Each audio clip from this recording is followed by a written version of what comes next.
Hello and welcome to the stream. Hi Anna. Thanks for stopping by. Let me give you a quick shout out to X Plays Games. She's a fantastic streamer and indie game developer. All this coolness. So welcome everyone. I am Rob. I am the animation voice. My light is a little funky. There we go. It's been a chaotic day, but I am here with Bill the Conqueror. He has been working on a Destiny 2 audio drama fan fiction for what, like 2 years now, something like that? Yeah, it's been almost 2 years since I first had the crazy idea. Yes. Yeah, so this has been 2 years in the making. Previously, I'm going to go ahead and load my character in. Previously, we have played the first 5 out of 10 chapters live, and we're going to go with the remaining 5, 6 through 10, in just a moment. Bill, it's all you. If you would kindly let everyone know what's been going on for the past 5 chapters so that when we jump into 6, we're ready to go. So, basically, the story revolves around my interpretation of how Crow, and this is a funny thing. When I wrote this, we had learned that Crow was going to come back, but we didn't know he was going to be called Crow. So I wrote this before the season where he first showed up and worked for Spider. So basically, this story is me resolving Cade's death, and then how Crow came to be who he is. I decide that I'm going to put Crow in the vanguard, and so these first 5 chapters. Chapter 1, the main character finds Crow, or no, I should say, Chapter 1, the main character comes back to the tower after they have found Crow to tell Zavala and Ikora. Chapter 2 is sort of happens before Chapter 1 in that the main character finds Crow, and then that whole interaction. Chapter 3 is technically somewhat after Chapter 1 in terms of the timeline of the story, where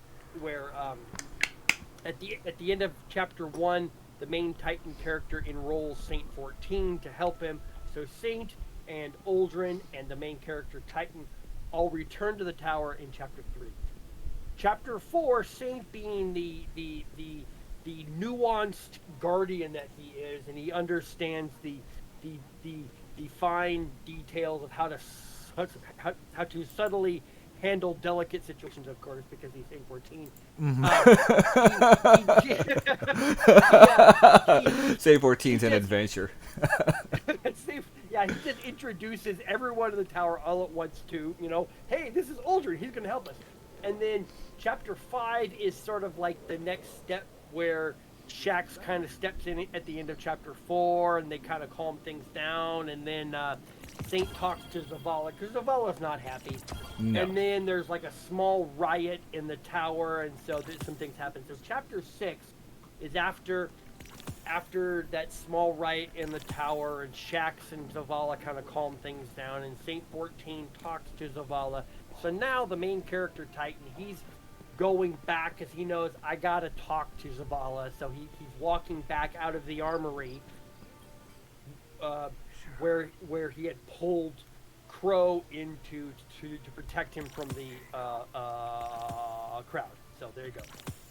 Okay. Exciting. Got all that, chat? Yeah. So, this is going to be an exciting... Okay, we've got Shax calming things down. And we're going to start with Chapter 6.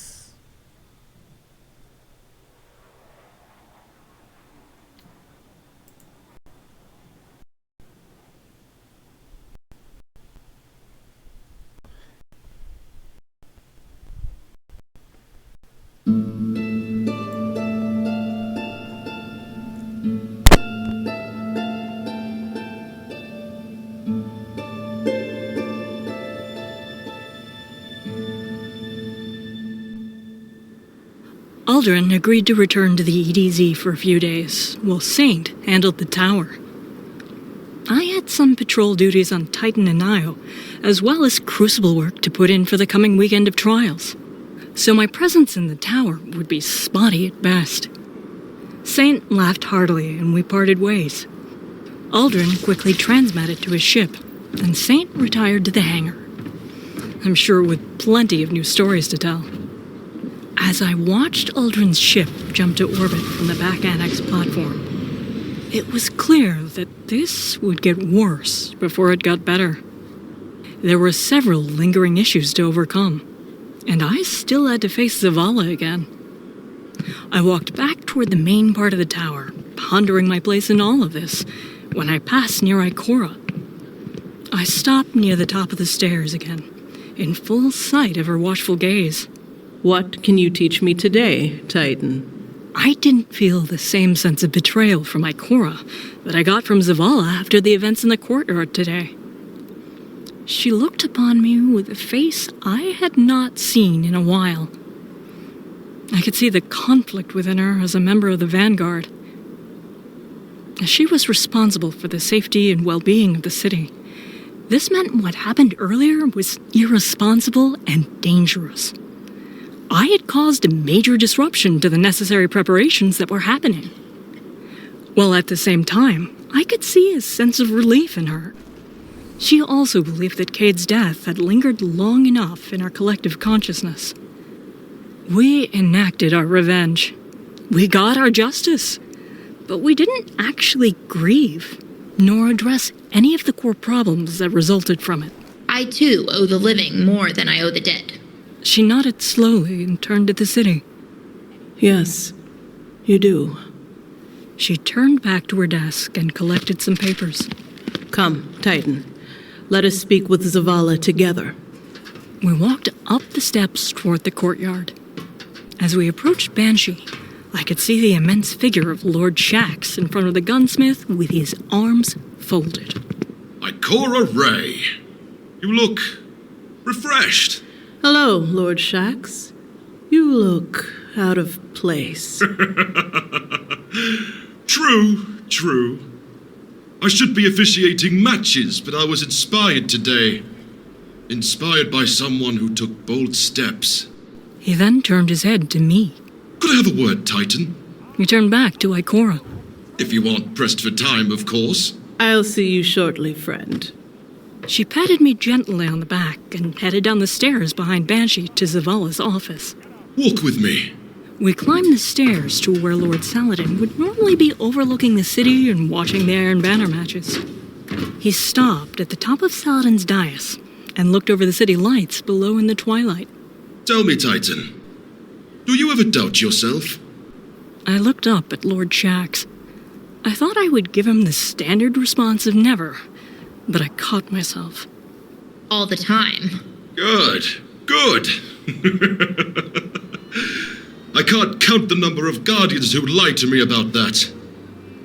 Look at the city, Guardian. Isn't it beautiful? I didn't see the city. I only saw the Traveler hovering over it all.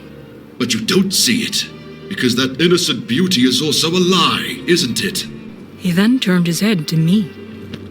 I see that you take my advice to heart, that all battles are just a lesson. Everyone hears it, but few understand it. They think the battle is out there somewhere in the next Lost Sector treasure chest or some exotic quest. Tell me one more thing before you go. Do you know why you are a Titan? Yes, I do. I turned and walked down the steps toward the courtyard. It was time to speak with Zavala.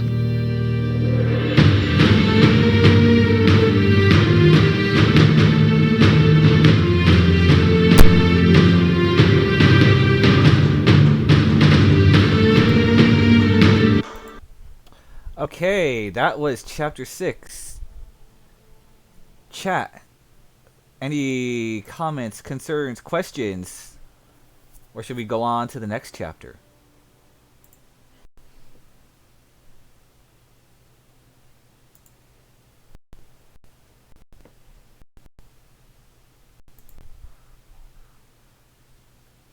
Yeah. So when it comes to chapters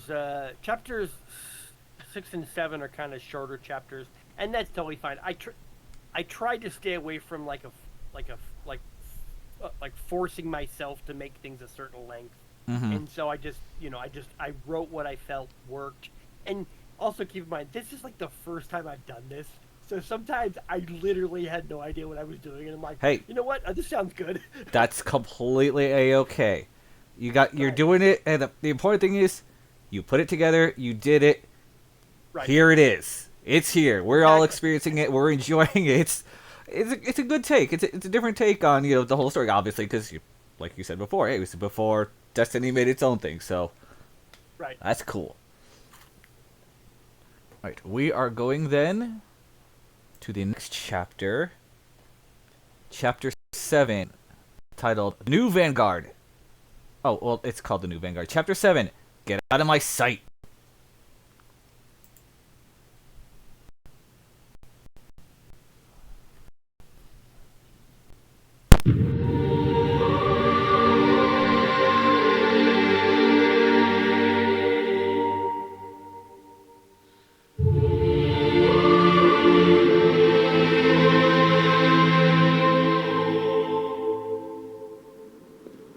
The door to Zavala's office was cracked open, and a sliver of light spilled onto the dark path in front of me. I could hear murmuring from inside the room between Ikora and Zavala. No clear words, but the tone was subdued. I didn't knock. I just pushed the door open and walked right in. They both stood near the window that looked out to the city. Ikora held her papers close to her chest with both arms, and Zavala was in his usual official-looking posture, with his hands behind his back. They turned when I entered. Guardian. Could I have a word with Zavala, please? She raised her eyebrows and looked back at Zavala, who nodded to her. Good night to both of you. She gave me a sideways look and grinned as she exited the room. The door clicked shut, and I turned back to Zavala. He was not happy. I suppose you think you've done something brave and bold here today. No, I did what I thought was right. There's a difference. I told you not to follow up on this. I told you we have more pressing matters. You told me you couldn't authorize any official strikes. That's exactly what came out of your mouth. I could tell this insubordination was starting to irk him. Don't even pretend that I don't know about your rotating Black Ops crew. Your off-the-record strikes in the Dreaming City.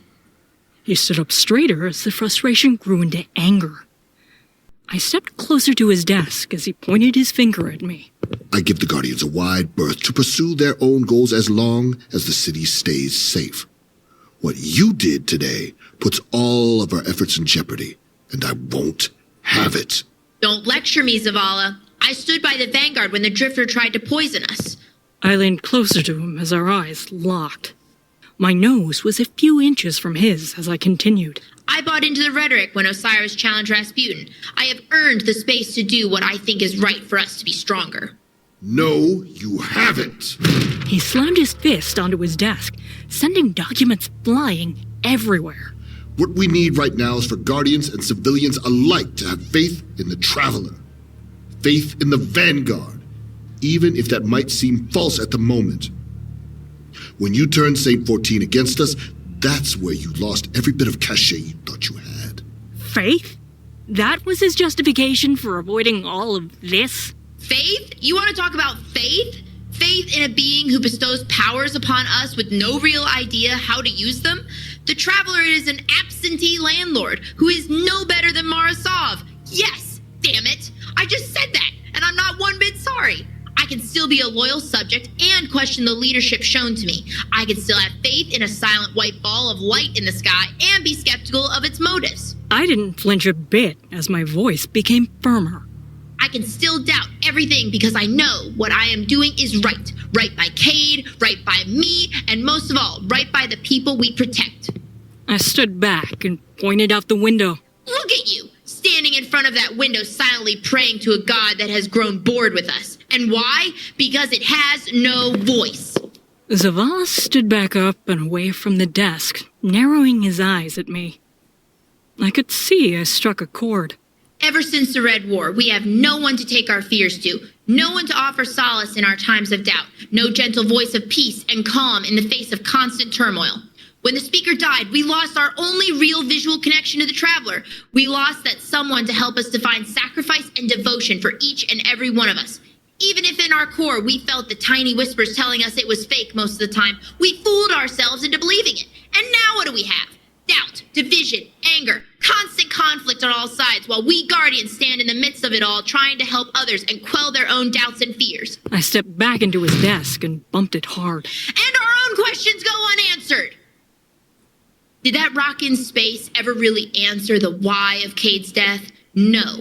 We didn't get one because there was no speaker to give us the consoling words.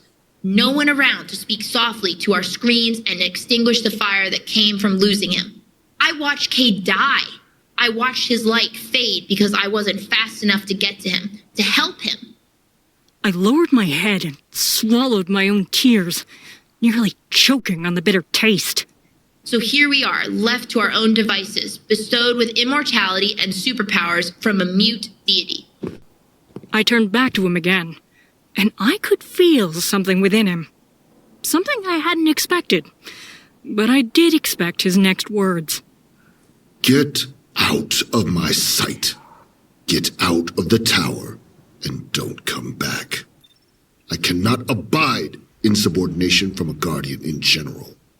He lowered his tone to a simmering, rage-filled hiss with a burning fury kindled by the perception of treason. But to have it come from a fellow awoken and from someone as honored as you, it scars my soul to the very core to know I cannot trust one of my own kind.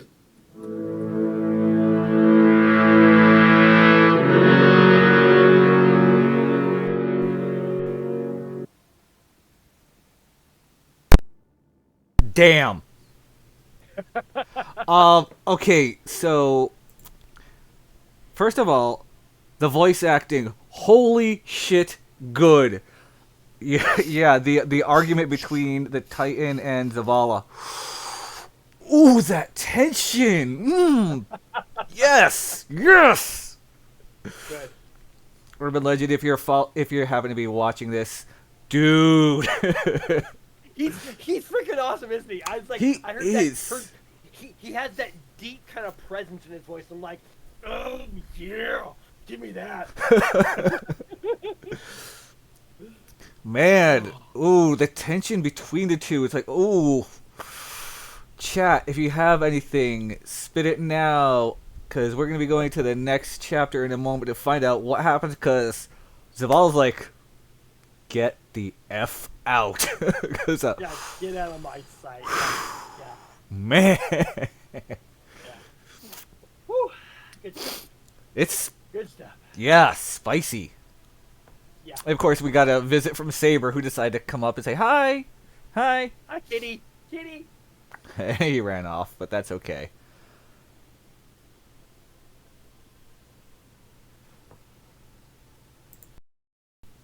Ah. Here we go. Yes, okay. Chat is quiet. That's okay. People are just enjoying it, which is always good. Hey, love lurkers. Glad you're here. Absolutely. Absolutely. So now we're going to Chapter 8. Oh, this is going to be good. Chaos in the Tower. Right. Let's go.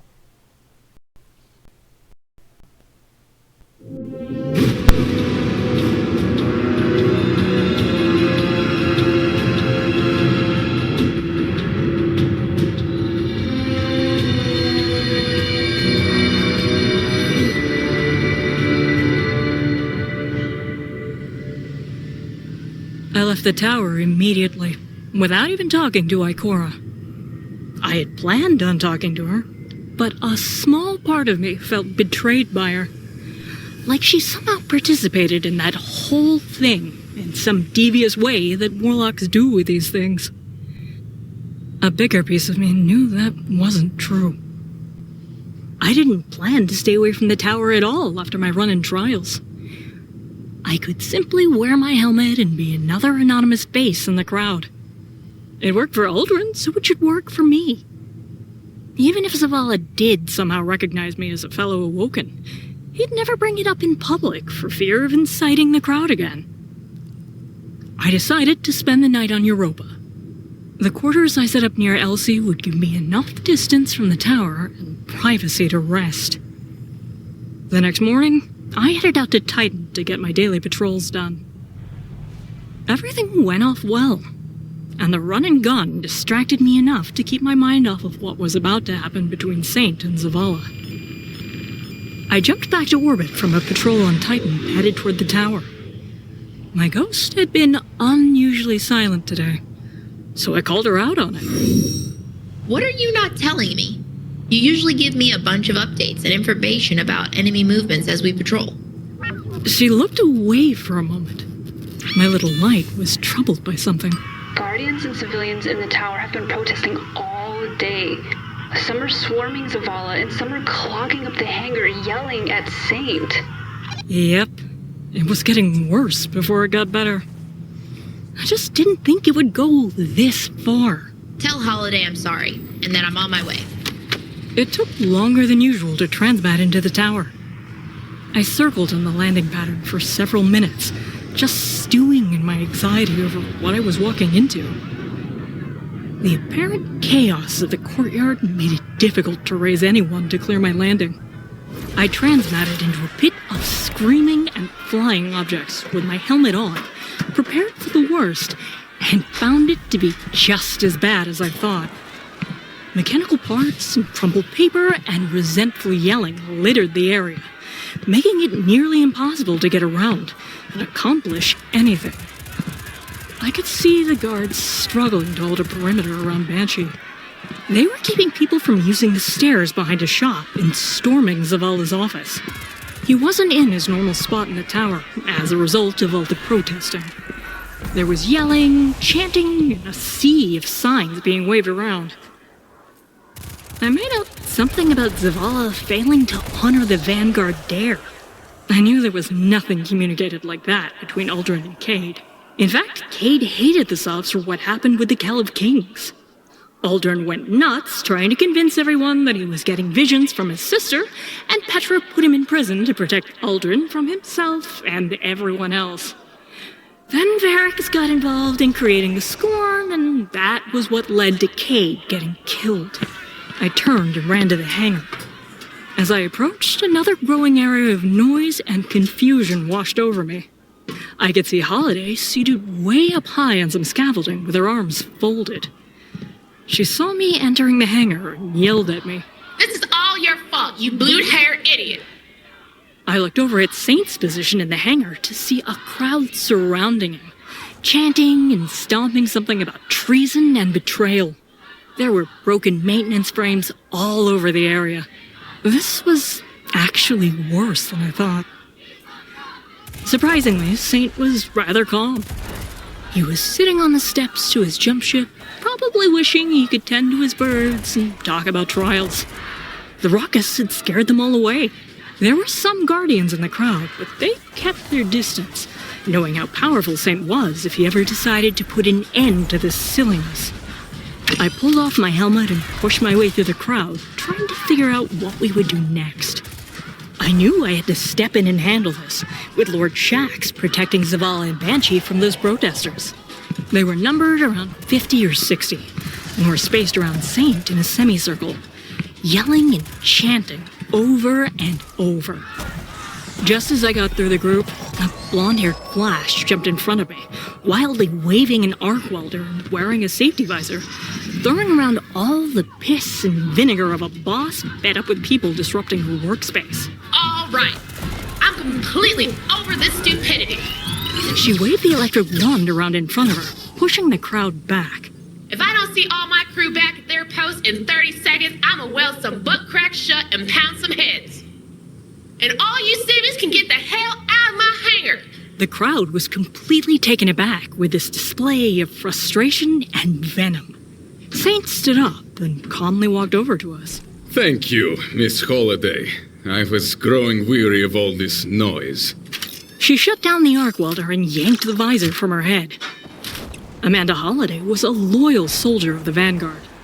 Her courage and fighting spirit was that of legend even among the Guardians. What came out of her mouth next was more than I ever expected from her. And you two. God damn it. I have had enough of this stupid windmill tilting.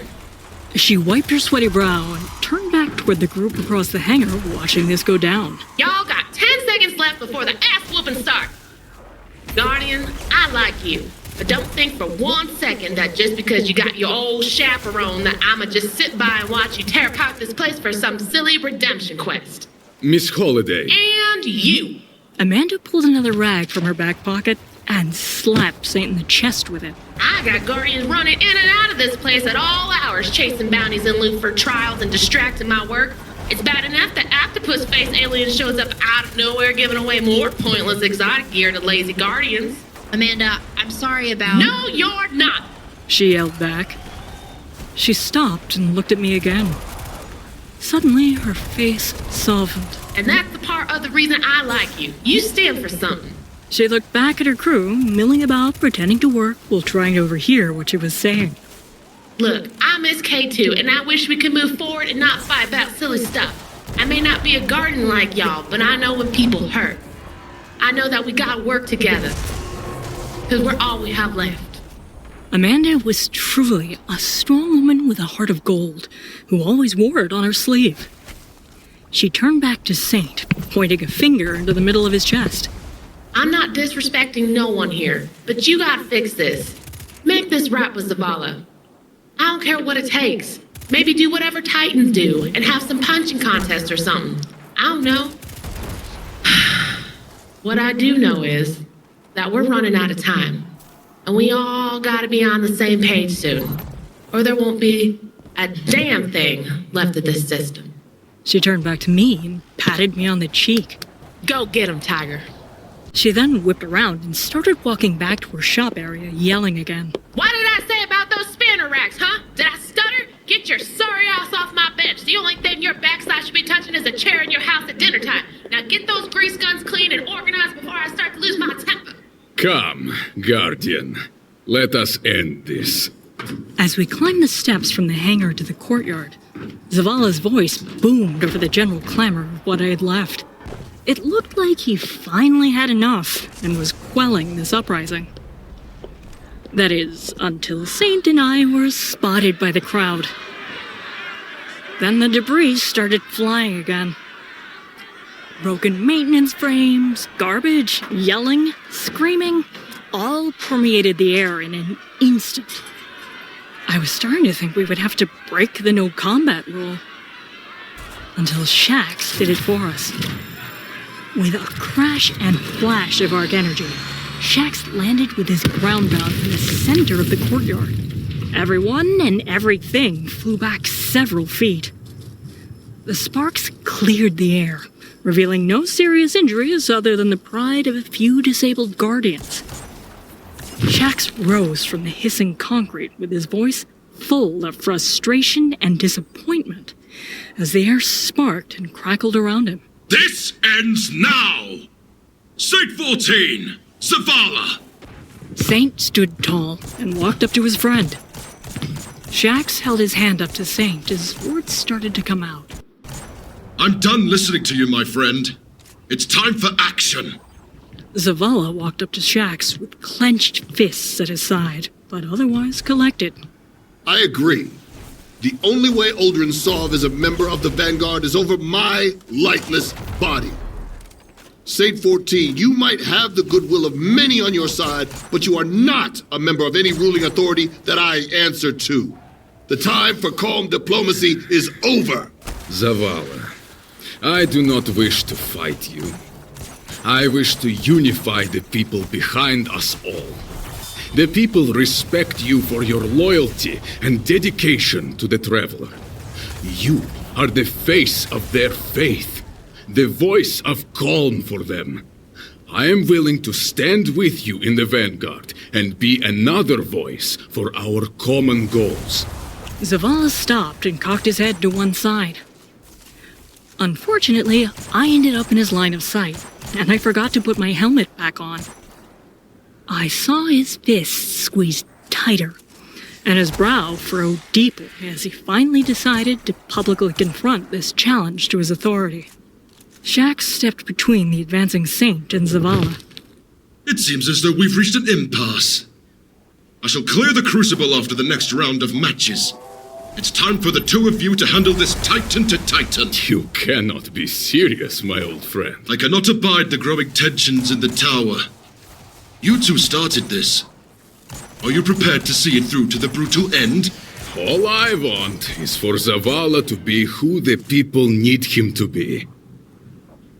You have their trust and faith, and that's more important right now than anything else. We must heal from Cade's death. We must move forward with a fully intact vanguard, and a speaker has a unifying voice. Saint stopped and looked around with his hands out to his side, palms up, amazed that no one could comprehend the truth he spoke. He was almost pleading with Zavala not to fight. I glanced up to see Ikora standing above it all, where Saladin would be.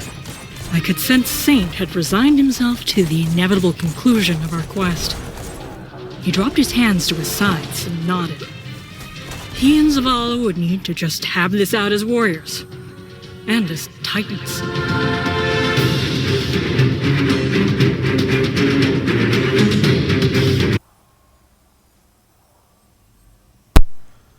Oh man. Zavala and Saint are going one-on-one. Yes, they are. Oh man.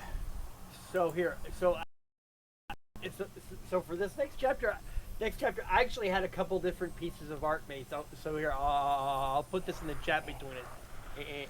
So there's this. I actually had this image done by somebody where it's Saint and Zavala are fighting, and there's a scene in there that it's going to be really interesting when it happens. But yeah, it's it doesn't matter the number of times that I sit here and listen to it, but for some reason chapter 8 just like gets me every time. Right? Yeah. Man, I'm hearing this and it's just like, whoa, and the main character got busted because she forgot to take put her helmet on. Oh, yeah. That's just gonna raise the tensions, man. Yep, exactly. Alright, we are going to move on now to Chapter 9. The Showdown of the Century. This is good. Yeah, I agree.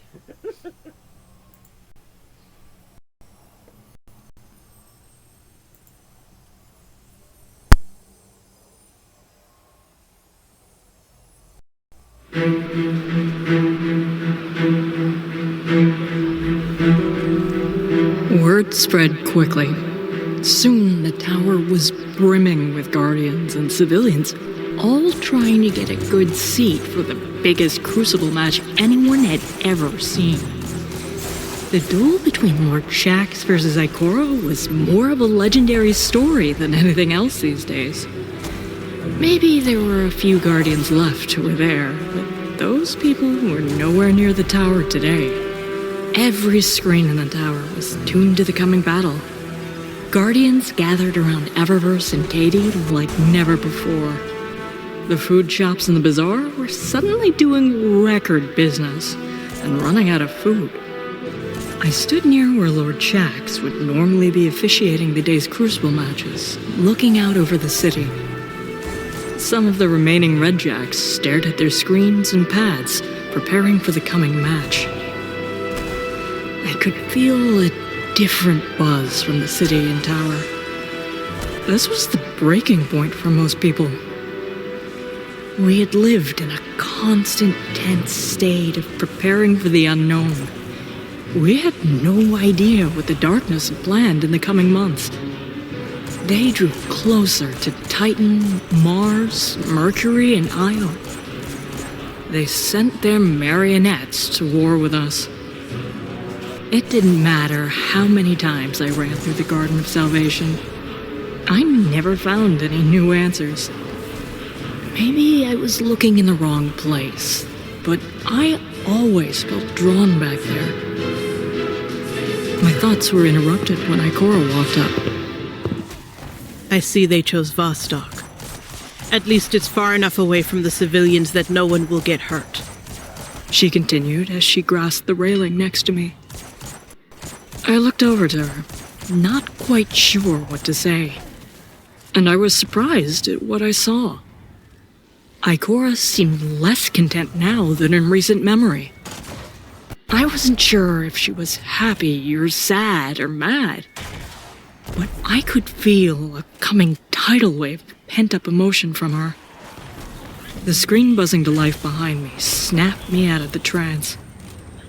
Lord Shax's booming voice shook our bodies even miles away and through a TV screen. Shax stood in the middle of Saint and Zavala. The two combatants stared intently at each other through their helmets. In the background, you could see the towering peaks of Vostok with the buildings and walkways of the arena all around. Saint 14! Zavala! Shax looked back and forth at each of them. You have agreed to a no weapons, no time limit, and no score limit.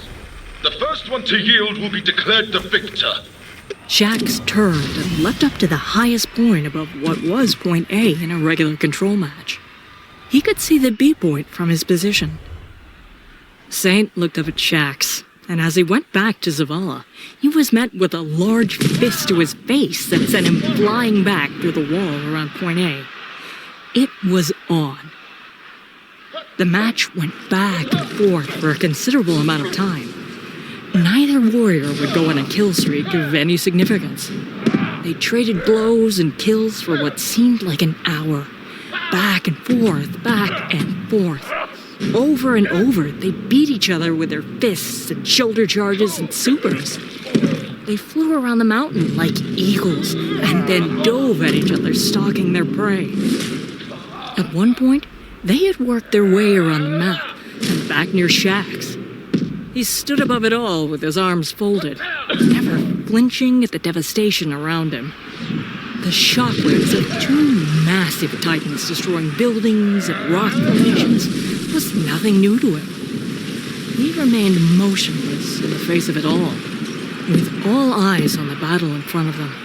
The crowds in the tower roared back and forth at the action. They had never seen such power on display, and such ferocity of devotion from two guardians in the Crucible. Then something shifted. Perhaps I was the only one who saw it, but Shax dropped his arms to his side and started walking across the roof toward the cave opening near Point B.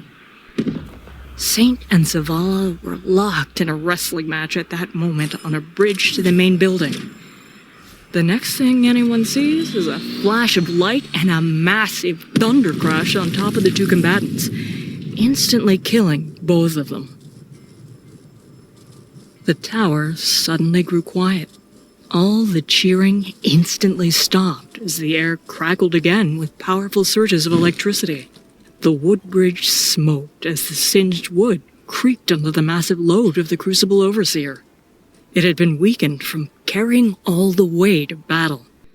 Lord Shax grabbed both ghosts and leapt back up to Point B, where he let Saint and Zavala both resurrect themselves. They stood there silently for a moment, looking at Lord Shax. Enough!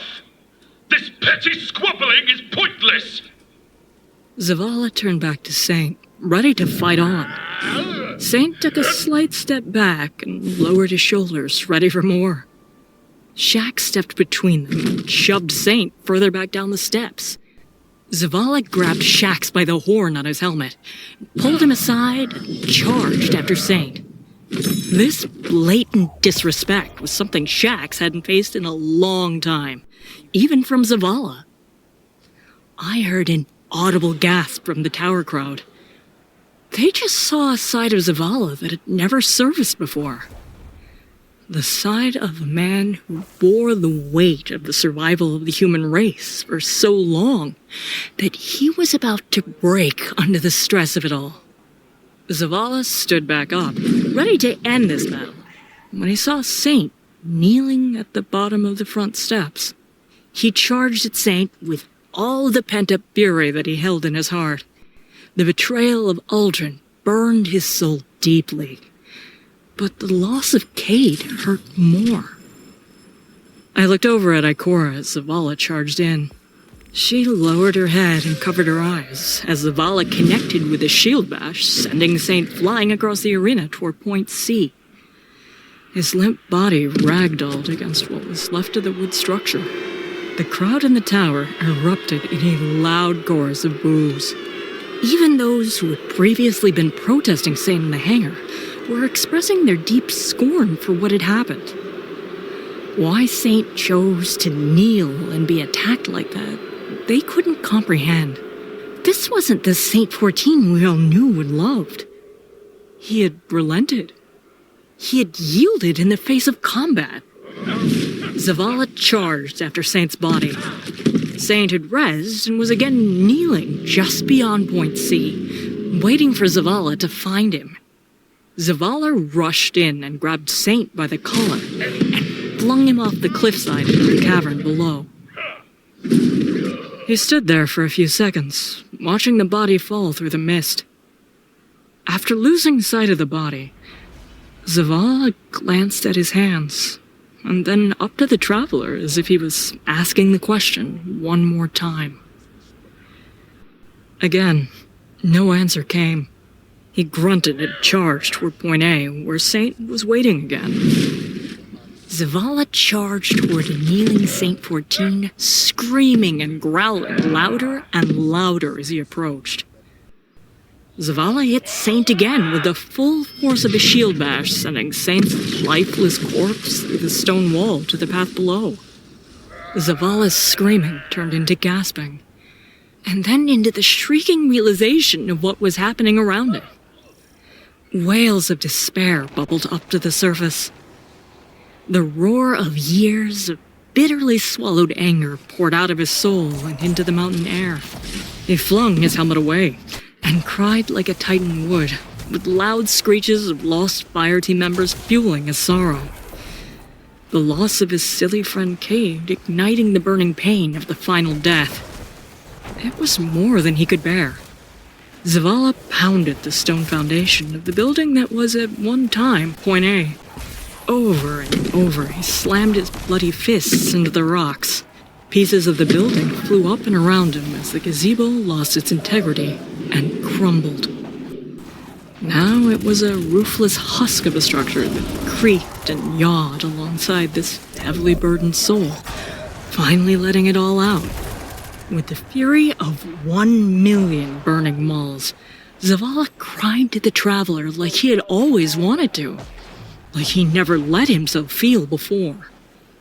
He lived for the city, and he would die for it. He is a Titan, meant to protect those who can't protect themselves. Why wouldn't the traveler just answer him this one time? The pounding stopped, and the dust began settling. The sobs of a broken heart had subsided for the moment, when a small light shone through the cloudy sky and onto Zavala's chest. He leaned back, spent and beaten from the inside out, and screamed aloud. Why? Why won't you just tell me? Two stout figures appeared in the mist of the rubble. They stood behind Zavala as he quietly sobbed to himself, over and over. Saint and Shax looked up at the sky to see the traveler overhead. The pieces of its shell had stopped swirling around the sky for a moment, and parted, making room for the light to now cover Zavala. Saint walked over to Zavala and reached down to him. Zavala looked up at Saint and saw the traveler behind him. Zavala saw the light enveloping him and Saint. The light expanded and began covering the whole area as Zavala reached up to Saint. Saint pulled Zavala to his feet and hugged him hard. Zavala collapsed into Saint's arms for a moment, as the light filled them both with a new strength and energy. I was as stunned as those around me. What we had witnessed would not truly be understood by most for a long time. I turned to Ikora to get her thoughts, except she wasn't there anymore. I quickly looked around and didn't see her among the throng of people standing silently in the tower. I began pushing my way through the crowd toward the hangar.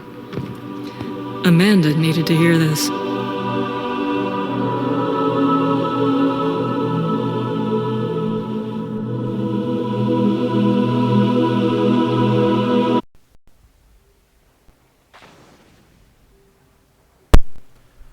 Wow.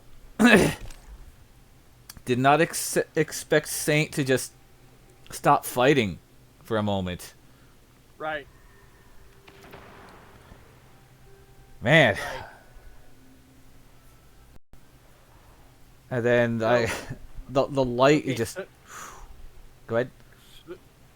So my question for you is this: so as you've listened to these last few chapters, what do you think? Is it? I mean, how does it land for you? As far as, cause I like the story. It's exciting. It's like, what is going on? This is cool. Like, okay. Okay. It's yeah, it's easy enough to follow, cause no, obviously no, if you know Destiny, but if you don't, it still seems easy enough to follow. Like, okay, these guys are fighting, and now he's like asking for redemption, is what it sounds like. Almost in a way. Okay. I wouldn't call it redemption. I would call it more of a catharsis.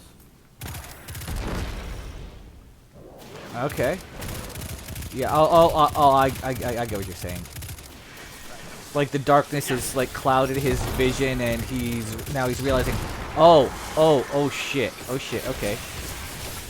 Well, one of the things about Destiny 2 that always got me is that after Kate died, the only real cutscene we had that kind of dealt with his passing was the one scene at the end of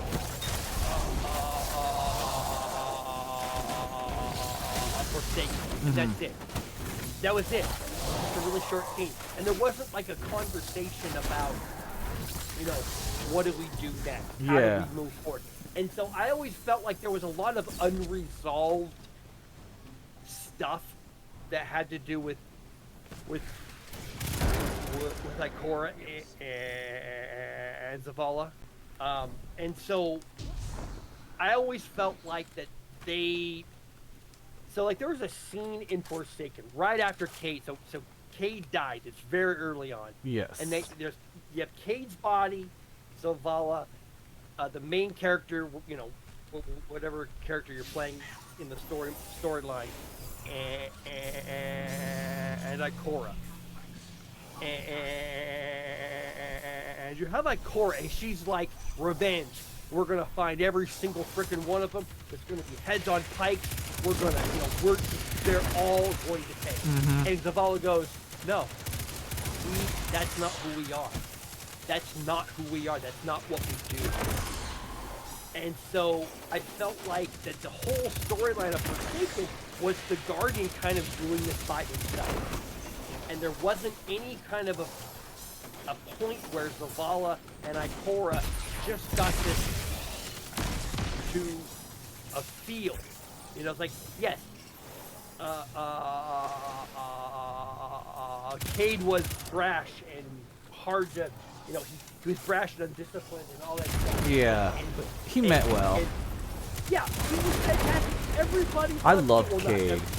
Right, we loved Cade. Cade was great. But there was no moment where you had Ikora and Zavala just saying, yeah, we miss Cade. Yeah, okay, I get that. No. Anyway, chapter 10. Chapter 10, man, this is an exciting story. Let's go. final chapter, the eternal march forward.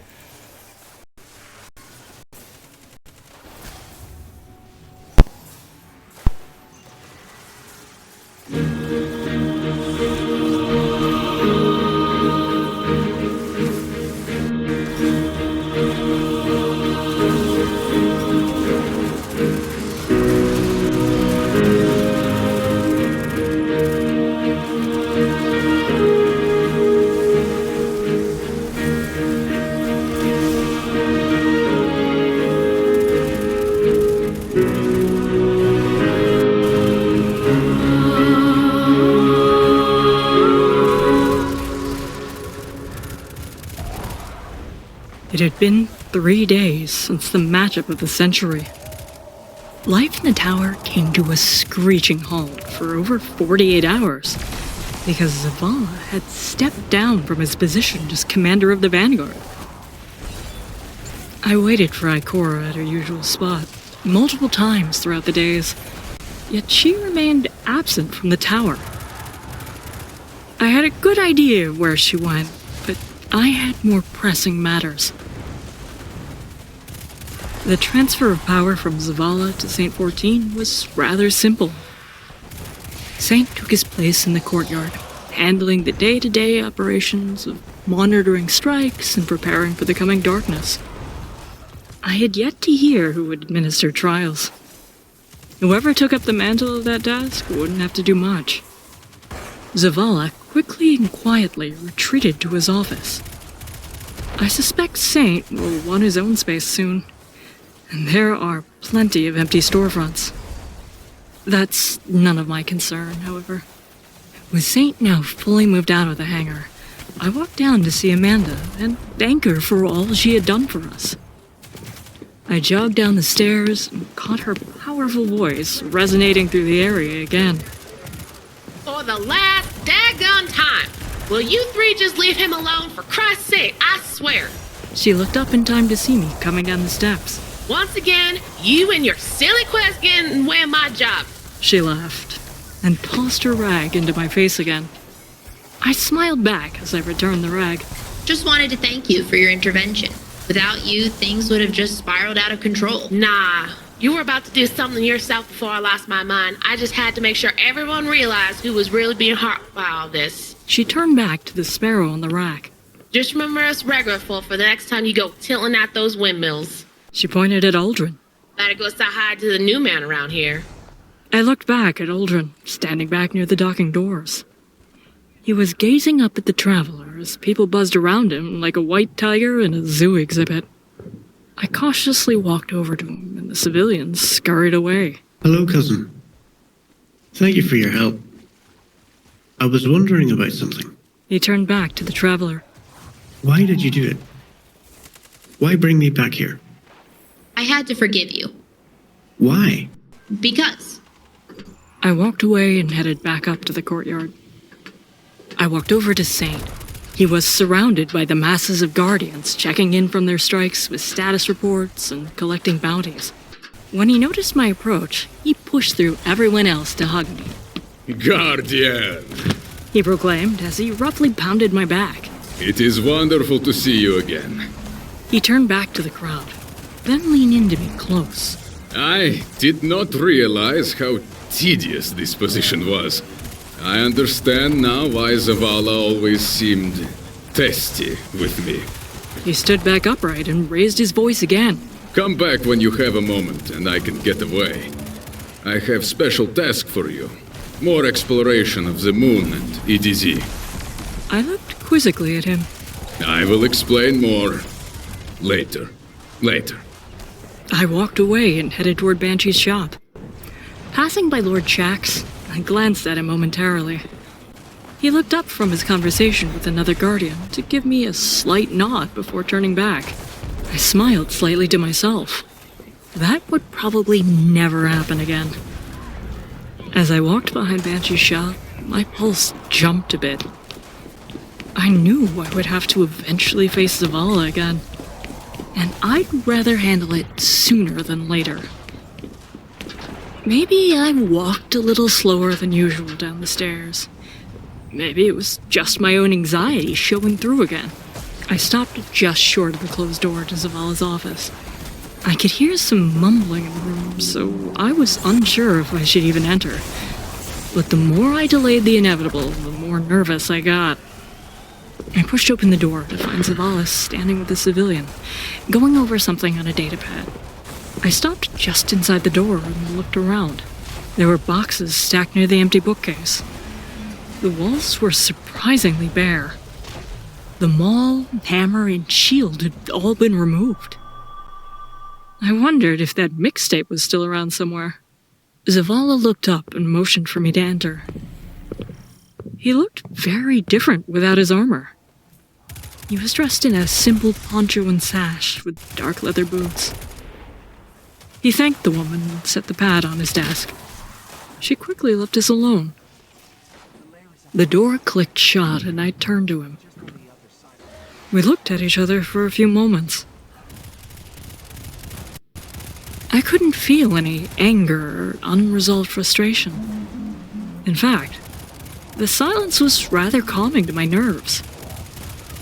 He smiled a real smile this time and walked over to a closet. Good to see you again.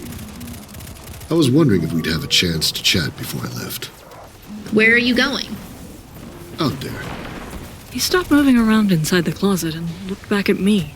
I know the last speaker resided in the old tower. That was after many years of wandering and pondering. He reached back into the closet and emerged with a set of white robes draped over his arms, and the broken mask of the previous speaker in one hand. Zavala walked back to the front of his desk, gently laid the mask behind him, and held the garment out in front of him, allowing it to fall free. I don't know if I'm truly prepared for what all this means, but I know that the people need hope. He turned and set the ropes on the desk behind him, next to the mask. I'm planning to spend time in the city and outside the walls. I need to hear the people as much as they need to hear me. I'm not sure how long I'll be gone. He looked back at the mask again.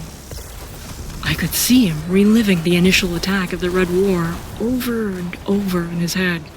We stood there for several moments as he picked up the mask again and ran his free hand over the top of it. It almost looked like he was preparing himself to once again carry a burden that had grown heavier over time from lack of shoulders to bear it. But that's why we're Titans. We are built to carry the heavy burdens and fight the toughest battles for those who can't. How is Ikora handling all of this? I don't know. We haven't really spoken in months outside of the weekly security and tactical briefings, and she hasn't been back in the tower since Satan and I. He turned back to the traveler and slowly nodded his head. But that's not my concern anymore. My fellow Awoken looked back at me with soft, kind eyes. Not those of a military commander. It really caught me off guard. I had only ever dealt with a steadfast pillar of strength that was the leader, Zavala. Since being touched by the Traveler again, he had a whole new aura to him. I wish you the best, cousin. I shall be back at some point. Once I reconnect with the people and they know the Traveler is with them, I will be back to support the Guardians who stand between them and the darkness. Good luck. He quickly walked past me and out to the door.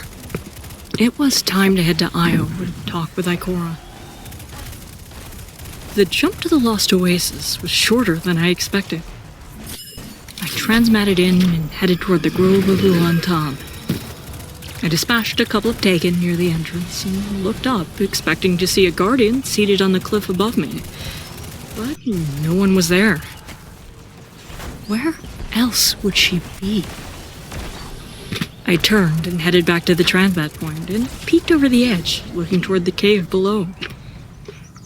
Nothing caught my eye, but this was where she and I met after the tower fell, so this might be where she ended up.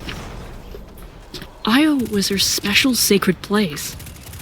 It held an energy that was peaceful and calm for warlocks. I never really understood why, but Titans aren't the most deeply contemplative guardians, so I didn't really give it much more thought. I dropped down and entered the dark cave. I expected to hear Ikora's voice come through the dark rock like a light from above. What came next was very different. From the back of the cave, I could hear a gentle weeping. It was nearly inaudible. Almost as if something had resigned itself to never healing a broken bone and was destined to live a life of ongoing pain until death. I crept slowly deeper into the cave, expecting to see maybe a guardian that had lost their ghost.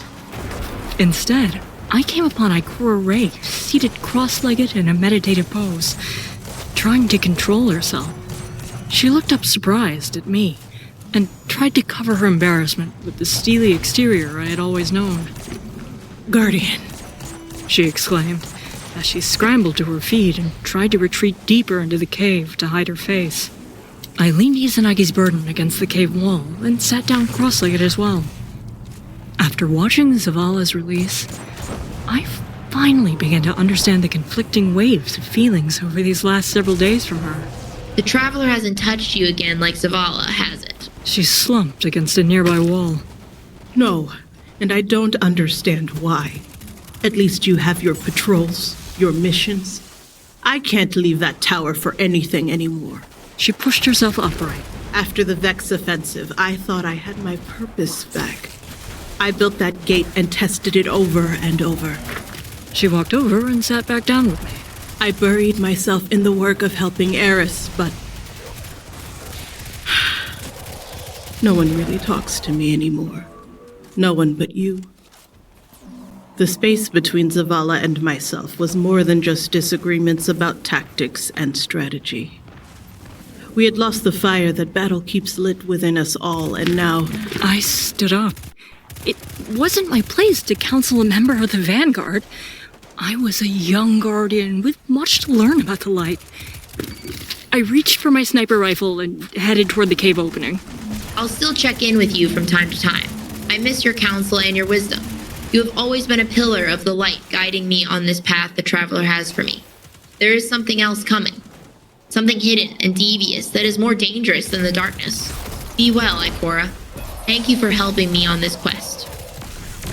I turned to leave. what are you doing? What am I?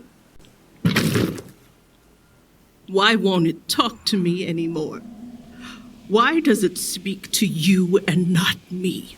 I turned back to her and waited a few seconds.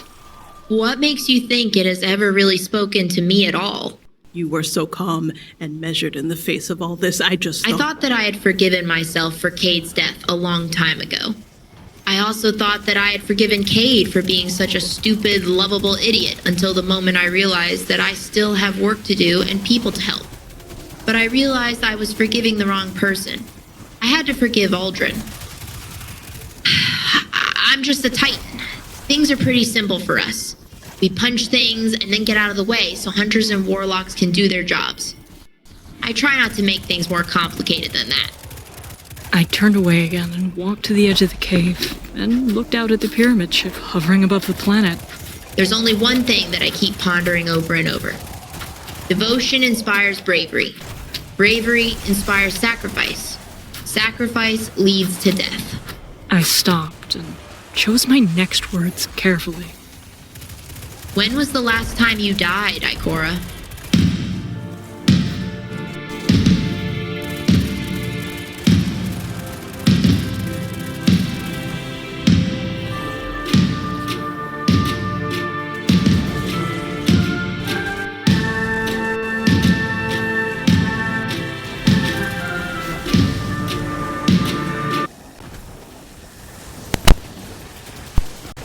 Wow.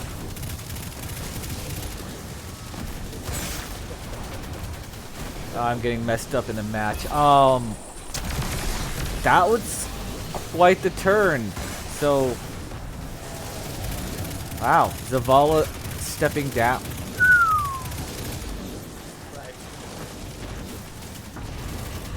Man. Chat, what do you think? How'd you guys like this story? Is that not absolutely wild? Oops. You know, like I said, it was you know, I always thought that there, like I said before the chapter, there was never a moment where the characters in the game got to grief. Yeah. Which, yeah, And I get it. Yeah, they should have, because, you know, Kate was their buddy. right, he was a leader. They all stood together. They fought Gaul and all this stuff. Mm-hmm. And I always wondered, why wasn't there just like some type of thing where they were all, where Ikora and Zavala were sitting together, both of them sitting there, maybe something small to drink, maybe just, maybe there's Yeah, something. something, and they just never got the chance. So I kind of went from a point of, okay, so what happens to a person when they don't have a chance to just over time you just get worn down. You just wear out. I get that. Because yeah, that's how it is in like real life. Is you just it does take a toll on you. Some people say stay busy. So that was the first story. I believe. Now you said you had another story in the works, if I'm correct. I do. So this next story, I decided I was going to go in kind of a new direction. So the main Titan character is going to fall in love. Oh. The main Titan character is going to fall in love. And it's going to be one of those things where it's something he hasn't dealt with in a long time, but he just happens to want to do. So he falls in love with this a warlock, and the warlock learns things, and Titan learns things. Yeah, it's going to be a love story. Huh. Well, definitely looking forward to that when that comes out. Yeah, this was a fun, enjoyable experience with the story and everything. Big thanks to okay, I'm saying this more to the chat, but hey, Bill, thanks to Bill for creating the story and giving me the opportunity to play it for all of you. And yeah, I'm gonna return to I also have to something I have to throw in is that in this process, I want to make sure that everyone understands that you yourself were extremely helpful in this process. I had questions about the process and how to talk to voice actors, how you gave me tips on coaching, you helped me with a lot of casting and things like that. So I mean, for all the things that happened in this process, you were part of that. So thank you very much for that, sir. I am glad to have been part of it. It's amazing.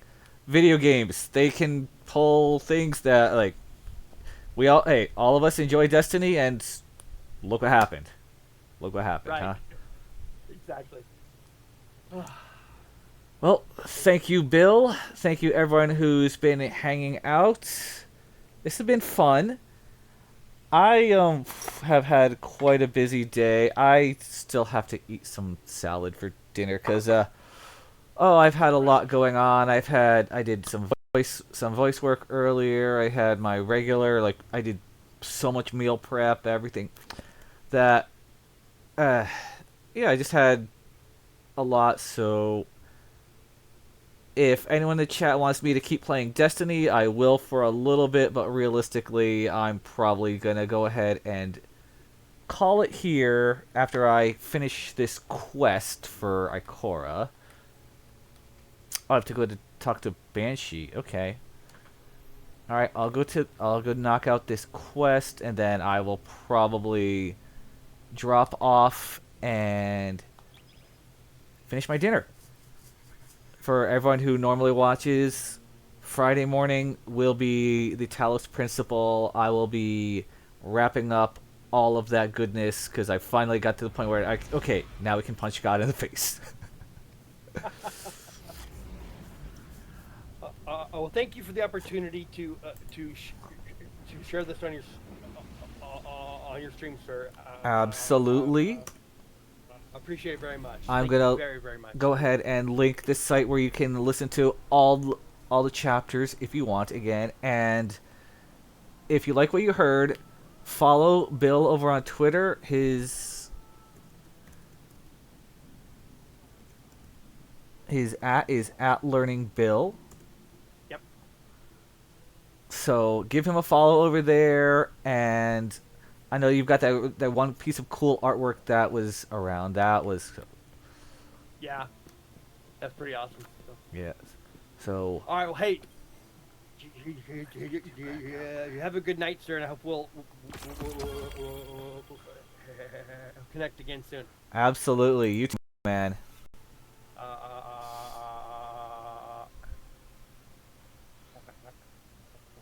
Have a good night, sir. All right, you have a good night. All right, bye. See ya.